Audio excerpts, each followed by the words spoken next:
इसका बच्चों next topic है magnetic moment of rotating charge ring. ठीक है, अगर हमारे पास कोई एक चार्ज रिंग है, ये हमारे पास चार्ज रिंग है जिसके ऊपर प्लस क्यू चार्ज जो है वो डिस्ट्रीब्यूट हुआ है। ये क्या कर रहा है, रोटेट कर रहा है। ठीक है, विद एंगुलर वेलोसिटी ओमेगा। ठीक है, ये कर रहा है विद एंगुलर वेलोसिटी ओमेगा के साथ। ठीक है, तो इसकी वजह से देखो यहाँ पे क्या प्रोड्यूस हो रहा होगा, ये जब ये रिंग जो है वो रोटेट कर रही होगी तो चार्ज भी रोटेट कर रहे हैं।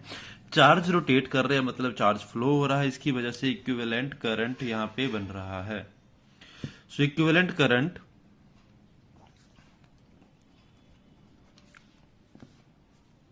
Due to circulation of charges, due to circulation of charges. Charges यहाँ पे क्या कर रहे हैं, सर्कुलेट हो रहे हैं, उसकी वजह से यहाँ पे करंट बन रहा है, इक्विवेलेंट करंट बन रहा है। तो करंट कितना आ जाएगा, वो चार्ज इनटू रेवोल्यूशन फ्रीक्वेंसी। ठीक है, क्योंकि चार्ज क्या होता है, क्यू बाई टी होता है, वन बाई टी क्या होता है, किसके इक्वल होता है, फ्रीक्वेंसी के इक्वल होता है। तो मैं लिख सकता हूँ चार्ज इंटू रेवोल्यूशन फ्रीक्वेंसी।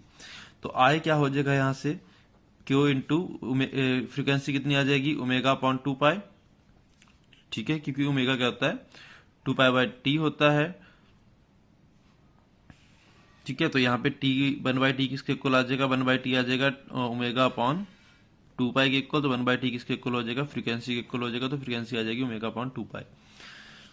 तो यहां से कितना बन जाएगा, क्यू ओमेगा अपॉन 2 पाई। ये करंट की वैल्यू आ गई। तो मैग्नेटिक मोमेंट किस तरह से निकाल सकते हैं हम इसका, मैग्नेटिक मोमेंट कितना आ जाएगा, देखो यहां से m is equal to I into A. I की वैल्यू डाल दो, यहाँ पे आई की वैल्यू कितनी है, Q omega upon 2 pi into area enclose कितना होगा उसके अंदर, ये इसका एरिया कितना होगा रिंग का, पाई आर स्क्वायर। तो पाई से पाई कैंसिल आउट हो गया। तो जो मैग्नेटिक मोमेंट आया इसका वो आया half q omega r square. ये हमारे पास मैग्नेटिक मोमेंट की वैल्यू आ गई। अगर इसके लिए सेंटर के ऊपर मुझे क्या निकालना है, मैग्नेटिक मोमेंट की डायरेक्शन निकालनी है, जिसकी रेडियस हमें कितनी दे रखी है, आर दे रखी है। यहाँ पे सर्कल की रेडियस आर है। तो यहाँ पे अगर मुझे मैग्नेटिक मोमेंट की डायरेक्शन निकालनी है तो ये क्लॉकवाइज में मूव कर रहा है, तो हमारा थंब कहाँ पॉइंट कर रहा है, इनवर्ड डायरेक्शन में। तो मैग्नेटिक मोमेंट की डायरेक्शन कहाँ पे होगी, यहाँ पे इनवर्ड डायरेक्शन में मैग्नेटिक मोमेंट होगा। तो बच्चों इसके बाद हम नेक्स्ट करने वाले हैं मूविंग कॉइल गैल्वेनोमीटर। ठीक है, तो जब हमने करंट इलेक्ट्रिसिटी में गैल्वेनोमीटर के बारे में पढ़ा था तो मैंने आपको कहा था कि वहां पे टॉर्क प्रोड्यूस होता है।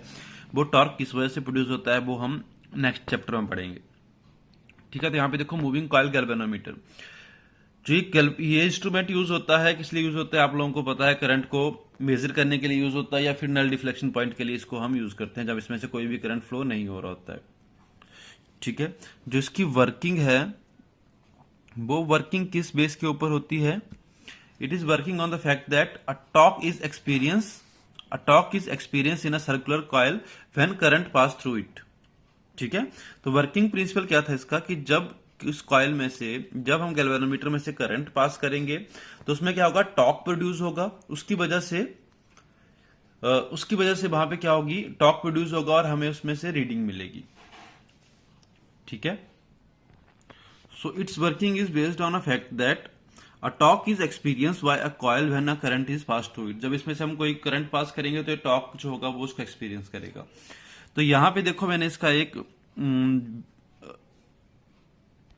डायग्राम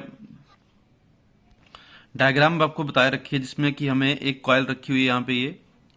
ठीक है, यहाँ पे हमने एक कॉइल रखी हुई है ये, और यहाँ पे ये जो है स्पाइरल स्प्रिंग लगे हुए हैं दोनों साइड पे इस कॉइल के। ठीक है, यहाँ से करंट जो है वो पास हो रहा है। ये जो अंदर कॉइल है इसमें n नंबर ऑफ टर्न्स हैं इस तरह से। ठीक है, तो हर कॉइल में से करंट पास होगा और फिर बाहर आ जाएगा। तो जैसे ही करंट इसमें से पास होगा ये क्या करेगा, फोर्स एक्सपीरियंस करेगा, क्योंकि हमने इसको नॉर्थ साउथ मैग्नेटिक फील्ड के बीच में रखा हुआ है, दो मैग्नेट्स के बीच में रखा हुआ है। तो मैग्नेटिक फील्ड की डायरेक्शन इस तरफ को होगी। अब करंट जैसे ही इसमें से पास होगा ये क्या करेगा, एक फोर्स एक्सपीरियंस करेगा। फोर्स एक्सपीरियंस करेगा, उसकी वजह से कॉइल क्या करेगी, रोटेट करेगी। अगर इसका आपको टॉप व्यू बताऊं तो इसका टॉप व्यू कुछ इस तरह से होगा। ये नॉर्थ साउथ हमारे पास दो मैग्नेट हैं और यहाँ पे सिलेंड्रिकल मैग्नेट हैं ये। ठीक है, और यहाँ पे हमने ये कॉइल रखी हुई है, यहाँ पे हमारे पास ये कॉइल है। और इसके ऊपर ये हमने एक स्प्रिंग लगा रखा है इसको रिस्टोर करने के लिए। स्प्रिंग से हमें होगा क्या कि जब भी ये कॉइल रोटेट करेगी, सपोज ये कॉइल रोटेट करती है थीटा से, तो इस स्प्रिंग का हमें स्प्रिंग कांस्टेंट दे रखा है सी। तो ये जो इसमें जो रिस्टोरिंग टॉर्क बनेगा स्प्रिंग में, वो कितना बन जाएगा, सी थीटा के इक्वल बन जाएगा, जो कि इसको अगेन इसकी ओरिजिनल पोजीशन के ऊपर ले आएगा, इसलिए हम यहाँ पे स्प्रिंग यूज करते हैं।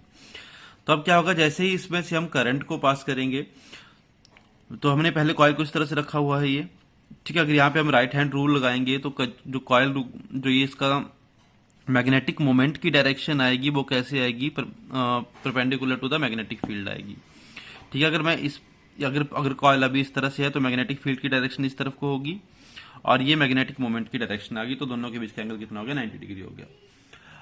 अब अगर ये कॉइल जो है वो रोटेट कर जाती है, यहां पे कॉइल यहां पहुंच गई, तो ये कितने एंगल से रोटेट करिए, थीटा से।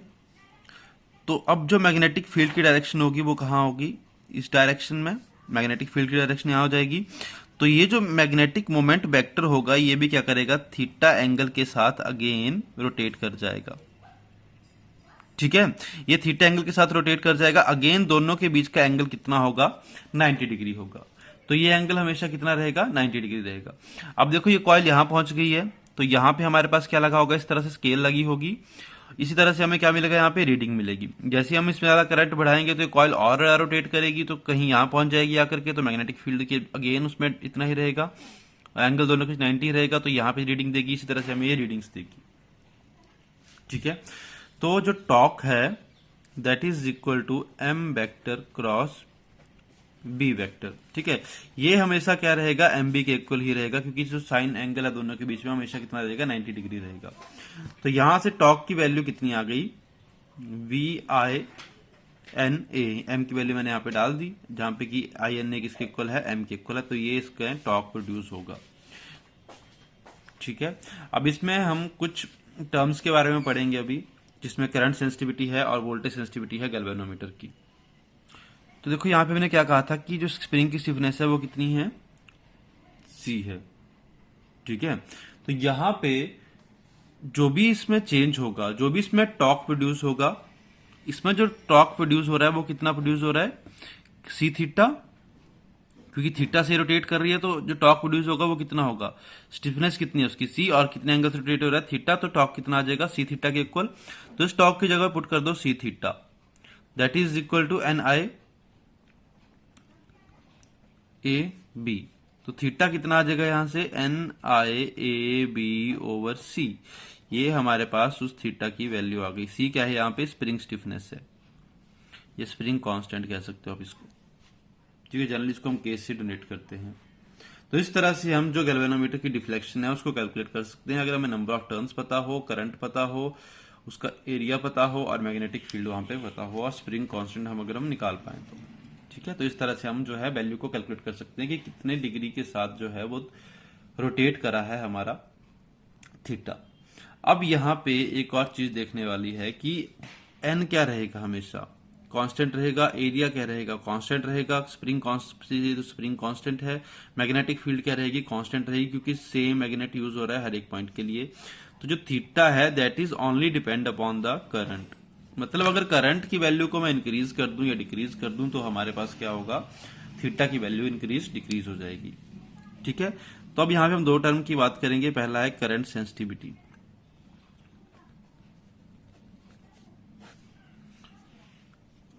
ठीक है। तो करंट सेंसिटिविटी को हम डिनोट करते हैं आई एस से, और इसको डिफाइन करते हैं हम, it is a ratio of deflection produced by the galvanometer that is theta divided by the unit current flow through it, ठीक है, when a current flow through it.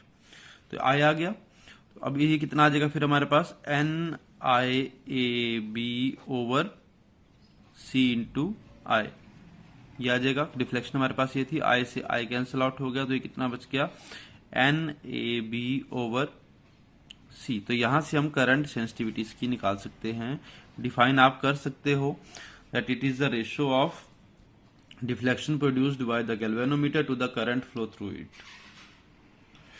ठीक है। अब इसका यूनिट क्या आ जाएंगे, रेडियन पर एम्पियर, ये डिवीजन पर एम्पियर। ठीक है, इसके बाद नेक्स्ट टर्म है हमारे पास वोल्टेज सेंसिटिविटी। करंट सेंसिटिविटी हो गया, नेक्स्ट टर्म है वोल्टेज सेंसिटिविटी।